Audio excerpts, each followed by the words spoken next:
Hey everyone, my name's Brandon Rosen from Top Chef Season 16. I'm here to do a collaboration with Kosta Browne. We're going to pair a lovely pork tenderloin dish with the Santa Rita Hills Mount Carmel Kosta Browne wine. This wine has a lot of great raspberry flavor to it and a little bit of cocoa nib. So let's sit together and enjoy a glass, and we can put together this lovely dish. Step one to cooking is always have a nice glass of wine. You can't do anything without a glass of wine. So what we're going to do is we're going to do a slow-roasted miso marinated pork tenderloin with Palms d'Arfine and an asparagus ragu that's made up with asparagus and a roasted garlic spinach puree and some delicious pickled bean cherries. We're going to finish the dish with a little bit of shallots and some fresh mint and black truffle. 400 degrees will be the perfect temperature for us to be able to get our potatoes cooked. What we're going to do here is we're basically going to cook our potatoes almost halfway through. And what we want to do is we want them to just lose the crunch in the center. That'll give us the ability to make sure that they don't oxidize. By that I mean turning brown. And it'll also give us the ability to form it into whatever shape we want. Basically, a Palme d'Arfine is it's like a hash brown, if you will, but a French version. And you just want to poke holes all the way around the potato. Make sure that you're poking through the skin. The idea for this is while the potato bakes, it's going to steam on the inside. Grab an oven-safe tray, get your potatoes on top, and use a generous amount of salt. And you're going to want to coat the potato all the way around. We're going to take those potatoes and drop them in the oven for about 20 to 25 minutes. Okay, so while the potatoes are baking, we're going to get our marinade started for the pork.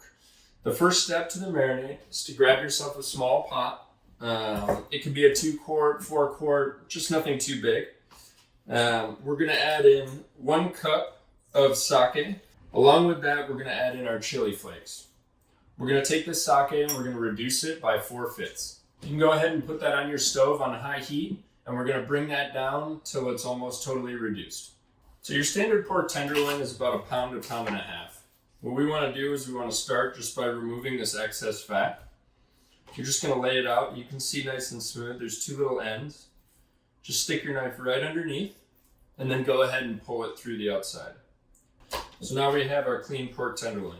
What you'll notice is obviously a pork tenderloin is a little thicker on one side. So what we're going to do is we're going to marinate this in plastic wrap, and we're going to want to just squish it together a little bit to try and keep the thickness even across. What that'll do is that'll give us the ability to cook the pork tenderloin at an even temperature throughout. We're going to start to make our spinach puree for the asparagus ragu. The first step to that is we're going to take our 4 tablespoons of butter and we're going to microwave it just for about 20 seconds. All we want to do is melt the butter completely. What that'll give us is a little bit of drawn butter. So basically the milk solids will sink to the bottom and the clarified butter will float on the top. That way we can use both pieces for different projects. While we're waiting for our sake, we're going to go ahead and mix the rest of the marinade. So we're going to start with 1 small bowl. We're going to add in our almond butter and our white miso. We're going to have our mirin. We'll dribble that in. And then just go ahead and mix those up. We're going to add a sprinkle of salt.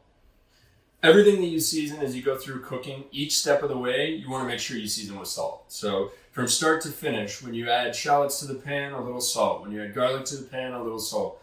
Each step of the way. The reason why you do that is so that way everything's seasoned throughout instead of just being seasoned on the outside. We're going to add in a light sprinkle of clove. It's just almost like a pinch, just enough to sprinkle over the top. We're going to come back over to our marinade. We're going to go ahead and add our sake right into the marinade. Make sure you get all those chili flakes. It's just nothing but good flavor. Now you want to take that marinade and continue to mix it together. So we just want to make sure it gets nice and smooth. So what we want here is we're basically just giving this pork a little platform to marinate in. You can marinate it for anywhere between an hour and 3 hours. And then you're going to go ahead and take your marinade and just coat the pork tenderloin. So you want it all over. Make sure you use it all. Don't leave anything behind. And then with dry hands, you're going to go ahead and just wrap the plastic over and then kind of sweep it down with your fingers. So I like to use my rubber spatula, and you can just make sure it's nice and clean along your edge. That'll give you a nice little connection for it to make sure it gets nice and clean. Once you have it nice and tight, narrow it in, and then just roll it all the way. Squeeze the ends, nice and tight, and push it in, and then just wind your ends so it's tied all the way in, and then fold them over the edge. We're going to take a nice piece of aluminum foil, again, just big enough to cover the pork, and then you're going to wrap that pork tenderloin nice and tight, fold in your edges, and then roll it right through, okay? Now our pork tenderloin is ready for the oven. So once the potatoes are finished, we're going to let the potatoes cool off a little bit. We want to be able to make sure that we can hold them with our hands in order to be able to work with them. So give them, give or take, maybe 10 minutes. 10 minutes and they'll get down to a handling temperature. I like to use a pair of gloves and a piece of paper towel because what we want to do is we want to peel the potatoes and then we're going to grate them on a cheese grater.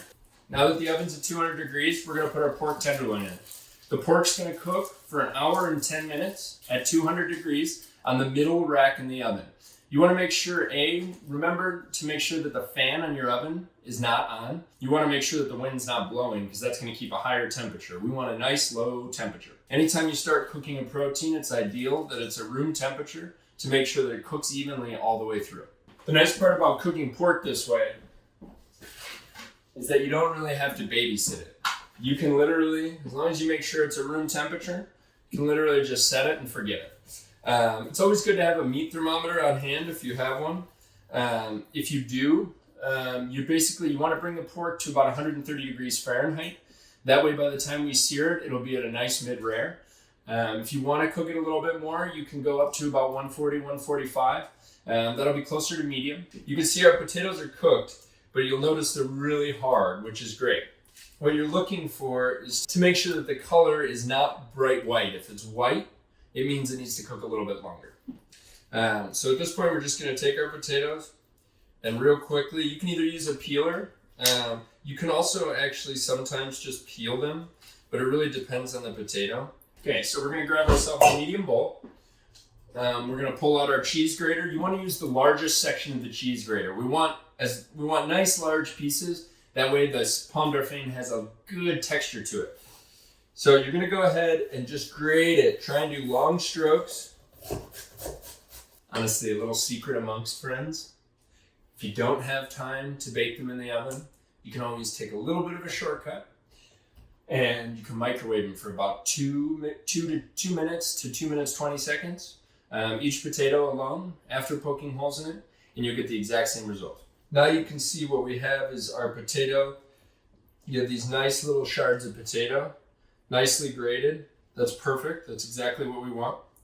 So what you have here is 4 tablespoons of butter. You'll notice that it's almost yellow right now. So basically what's happened is the milk solids have separated from the clarified butter. So what you want to do is you want to pour that top portion, that clarified portion, into your potatoes, leaving, you'll notice the white and the little solids. You're going to leave about a tablespoon of butter in there, including the solids. We're going to use that later to make our spinach puree.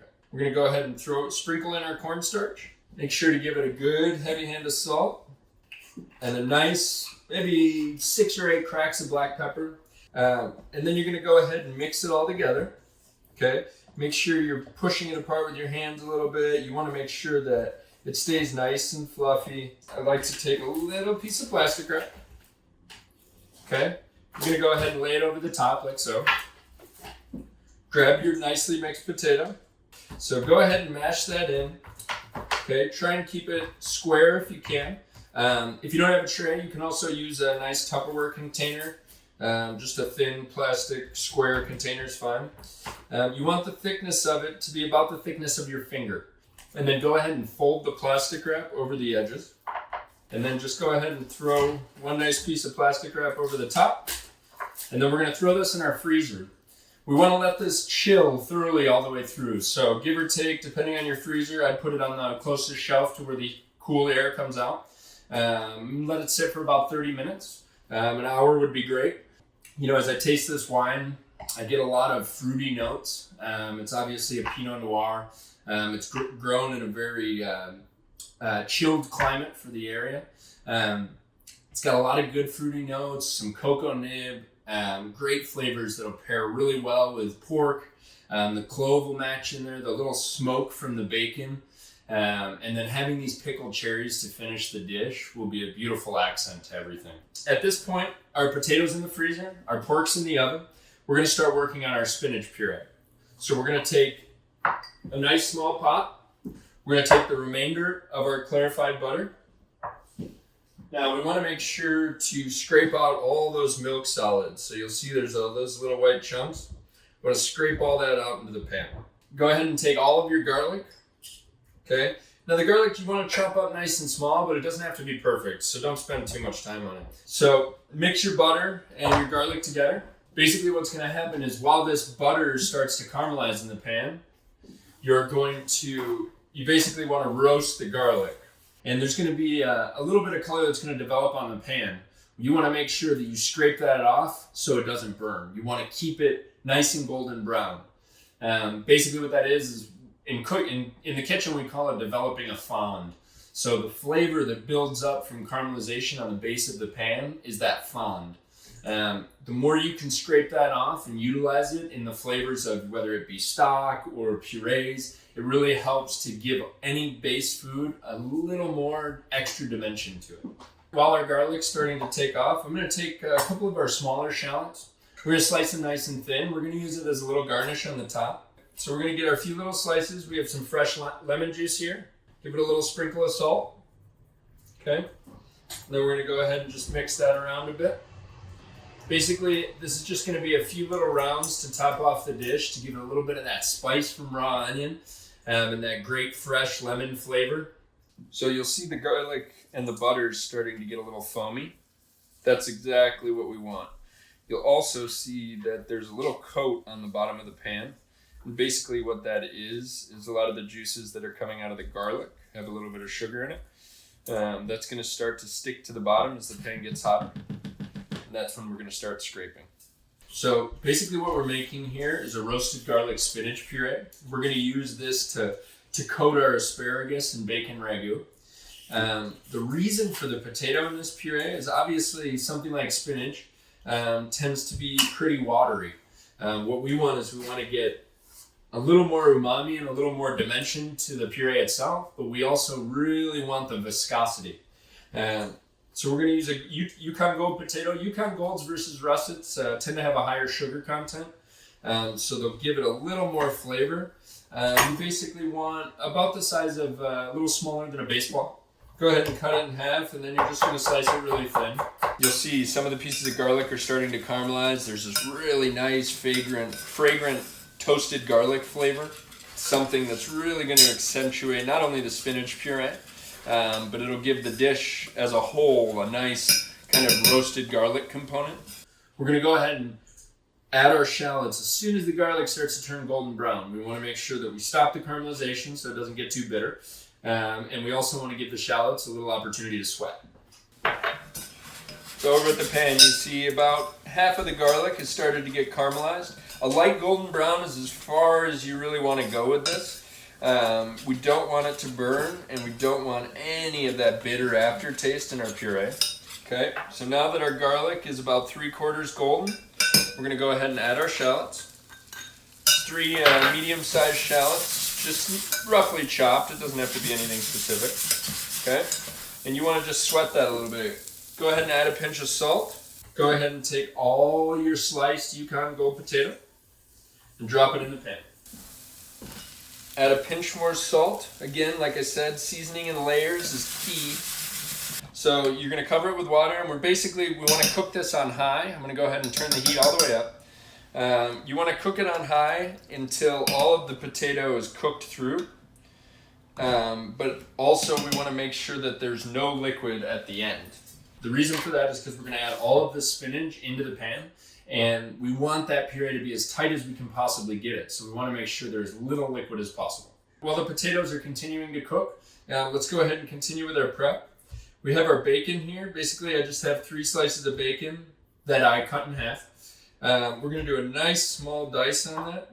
Go ahead and set that aside. We're going to use that later. So while we're waiting for our spinach puree to cook, we can go ahead and get all of our cherries pitted if you haven't done it already. There's two methods for this. One, you can use just a standard cherry pitter. The nice part about a cherry pitter is it's very easy. You just lock and load it and pop it through. It pops in through the top and shoots the pit out the bottom. For me personally, I want to pickle these whole, and a lot of times for dishes I'll try and use them whole. So I actually like to use a method that's a little more like a doctor, if you will. I use the cherry and I go in through the top of the stem with a pair of tweezers, just in case you don't have a cherry pitter. And I just spread that hole open and go ahead and grab the pit with the tweezers. And you just give it a quarter turn, and then the pit just pops out. You're gonna want about 14 cherries total. That'll give you enough for 2 portions. Every once in a while your puree is cooking, go ahead and come over to the stove, give it a nice little stir. You wanna make sure that none of the potatoes sticking to the bottom. We're gonna get a pot of water on to blanch our asparagus. Blanching is it's probably the first thing you learn through culinary school and otherwise. Not that I went to culinary school, but you want to go ahead and use the largest pot you can, really. Largest pot in your kitchen. Go ahead and fill it up with cold water, and we're going to bring it to a boil. We're going to season that water like it's the ocean, so you basically want it to taste like seawater. We're going to blanch our asparagus in there for about 1 to 2 minutes. We're going to shock it in ice water, and then we'll give it a nice quick dice. So we're going to get started on the gastrique for the pickled cherries. Gastrique is basically like a sweet and sour sauce. So we're basically going to take our sugar. Okay, we're going to drop that in the pan. And we're going to combine it with our water. So we're doing equal parts sugar and water, about a quarter cup apiece. The most important thing when you're boiling sugar is to make sure that you don't get sugar on the edge of the pan. You want the water and the sugar to be together, because as the water reduces, you want to make sure that the sugar melts evenly. We're going to go ahead to the stove. You're going to lay your pan down, put it on high heat. What's going to happen is the sugar is going to begin to boil. We're going to reduce it until all the water reduces and the sugar begins to caramelize. Right as the sugar gets a nice golden caramel color, then we're going to deglaze with our vinegar. You want to be really careful when you're doing so and make sure you use a long-handled spatula. The reason for that is as you're deglazing with your vinegar, it's going to evaporate not only fumes of vinegar, which can burn your nose or make you cough, but it's also going to let out a lot of steam. So you'll notice as we start to make our gastrique, you'll notice all the water is evaporating. You want to make sure that the sugar on the bottom is completely dissolved. You don't want there to be anything sticky in there. So as we're watching our gastrique, you can see the bubbles are starting to get a little bit bigger. And basically what that's telling you is that the water's evaporating out and it's starting to get closer and closer to being just sugar. We want to let that keep going for about maybe another 40 seconds or so until all that water evaporates. So when you're working with the cherries, try and just focus on that gastrique. It's got to be a quick process. We're going to have a container, or as I call it, a landing pad. Once we finish our cherries, we want to go ahead and put it in a closed lid container. Something that's a thick enough plastic to where it's not going to melt. The sugar is going to be very hot. You can also use a closed lid Tupperware container, whatever works best for you. You'll notice in the sugar, now almost all of our water is evaporated. The bubbles are starting to get nice and small. Right now you'll see we have a light golden brown. Now's the time that we just want to fold the inside in a little bit, just to make sure that we get nice even color. Now we're just going to add a drop of this vinegar. Remember, a drop at a time, be very careful. The sugar will burn you, and severely. As you go, you have to continuously stir as you add the liquid, because when you drop the temperature quickly, the sugar will begin to seize. What you want to do is you want the syrup to keep its temperature while adding your vinegar. So now all of our vinegar's in, and you can see we have a little syrup which appears watery, but keep in mind, as it cools, it's going to thicken up. So now we're going to take our pitted cherries and we're going to add those into the pan. Now we want to take those cherries and just go ahead and roll them around in the syrup. We want the temperature to come up in the pan a little bit and make sure that the cherries get nice and warm. Now from here, we have our nice syrup and our glazed cherries. We're going to take this and we're going to pour it into our container. Make sure we get all of our juice in there. We basically want to give it an opportunity to steam and to cook those cherries. We want them nice and poached and pickled. Anytime you're making a green puree, it's really important to make sure that the puree stays really bright. And the key to that is not only cooking it quickly, but making sure that it chills quickly. So what we're going to do is we're going to take a medium-sized bowl, we're going to fill it with ice, we're going to add a little bit of water, and then we're going to go ahead and put this little bowl inside. What this is going to be for is as soon as we're done pureeing our spinach puree, we're going to pour it right into this little bowl so it has an opportunity to get real cold real fast. Once your potatoes and shallots have cooked, and you've got little to no juice left, we're going to go ahead and drop all of our spinach in the pan. As it steams, the spinach is going to wilt. That wilting spinach is exactly what we want, but we want to make sure we have as little liquid as possible while still getting the spinach cooked through. You'll see now we have all that caramelized garlic, the cooked through potato. You'll see my potatoes are nice and soft. Okay, and we want to just keep cooking until that spinach gets all the way cooked through. Maybe about 2 minutes on the stove.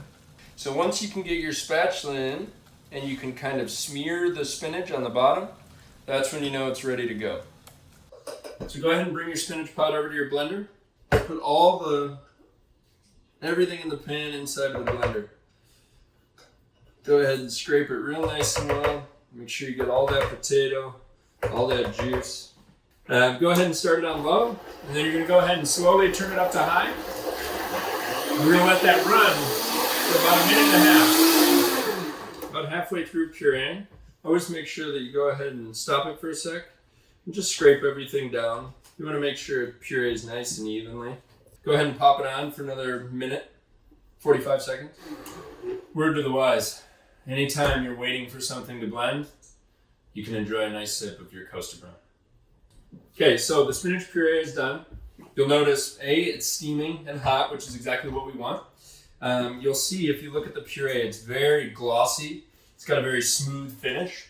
That's exactly what we're looking for. So we're gonna go ahead and we're gonna pour this directly into the ice bath. You're gonna go ahead and hold the spatula and rotate the inside bowl. Basically what this does is it gives it an opportunity to change the contact on the outside while it's rolling in the ice. It'll make the puree cool down much faster. The faster you can cool this down, the brighter your puree will stay. Make sure you taste it. You'll taste that roasted garlic. You get a background to those smooth shallots. And then you get a real nice upfront flavor of spinach. If I didn't tell you, you'd never know there was potato in it. That's the best part. So we'll just go ahead and throw in a little more salt. Let's go ahead and throw in a couple grinds of black pepper. Go ahead and put this into a container. And we'll just keep it refrigerated until our pork's finished cooking and we're ready to plate up the dish. So we have a large pot of water on. It's at a full rolling boil. What we want to do is we want to season that water so it tastes like the ocean. The reason for that is because of osmosis. So what will happen is by cooking the asparagus in the water, basically the salt will equalize in the water and the vegetable. So you need the water to be over-seasoned in order for the vegetable to absorb the salt into its core. At this point, we're going to take our asparagus whole. This is 3/4 of a bunch of asparagus. We're just going to drop that in. Most important thing while blanching is to make sure that your pot's not covered. You want the gases that are released from that green vegetable or asparagus, for this case, you want those gases to be able to get out into the air. If you trap them inside, what it'll do is your asparagus is more likely to turn brown faster. Once your asparagus is completed cooking, go ahead and scoop it out and drop it into your ice bath. Once the asparagus is nice and cold, go ahead and strain it out of the water. With any food, whether it's a protein or a vegetable, taking care of it is what makes it a great product from start to finish, from the day it's planted till the day it goes in your mouth. Treating all of the produce well and soft and caring for everything in an ideal fashion is what respecting food's all about. So now we're going to go ahead and crisp up our bacon. We're going to do this in a saute pan. I personally have a 9-inch non-stick pan. You don't have to use a non-stick, but you can. We're going to start on medium heat. We're going to put the bacon in cold. We're just going to let it come up slowly, stir it occasionally. What we want to do is we want to render the fat out and at the same time get the bacon nice and crispy. We're going to turn the pan on medium heat. For my stove, I'm going to go with about a 6. A 5 is just a touch low. It doesn't quite have the power. So we're going to go ahead and cut up our asparagus. So you just want to get a nice dice. We're going to do about a 1/4 inch all the way through. We're going to use this asparagus just a little bit later when we go to finish the dish, so we'll set this aside along with our puree. While we're cooking the bacon, you're just going to go ahead and make sure all the dice is nicely broken up. Just give it a couple of nice stirs. So now that we have our potato chilled, we're going to go ahead and pull it out of the plastic, and we're going to get ready to portion it. So I'm just going to cut a nice big lengthwise strip. I'm going to peel that plastic wrap off, and we're just going to cut it into a nice little rectangle. So as we get closer to pulling the pork out of the oven, we're going to get ready to plate our dish. So first what I want to do is I want to get a pot on to fry our potatoes. There's two options for this. A, you can use a deeper pot, and you basically want to have close to 2 inches of oil. I use canola oil. You can use corn oil, whatever your preferred frying oil is. You can also pan fry the potato. So if you put enough oil to cover the potato halfway, you can do the exact same thing. Pan fry the potato. You want your oil about 350 degrees. Pan fry the potato on one side, flip it over, pan fry it on the other. I'm going to go ahead and put about 3/4 quart of canola oil into this pot. You put it on the heat on medium-high. I have one of these little laser thermometers. Basically, you want it to get to about 350 degrees, maybe 375 max. Again, we're going to go ahead and stir our bacon around. It's starting to get nice and hot. You can tell it's lost a good bit of its weight. It's started to render the fat a good bit. I'm going to prepare a container. I'm going to put just a nice little bit of my seafoam in the bottom. That way when I put the bacon inside, it'll absorb any of the extra fat. We're going to save a little bit of the fat in the pan, and we're then going to use that to sear our pork tenderloin right before we plate. So we're going to go ahead and cut our cherries, basically into about 1/6. Unless they're really large, you could do 1/8. So I'm going to go ahead and take a little bit of our pickling liquid and just pour it over the top. That way they can keep absorbing flavor while we wait. Okay, so you'll notice our bacon's starting to pop a little bit. It's got a nice golden brown color.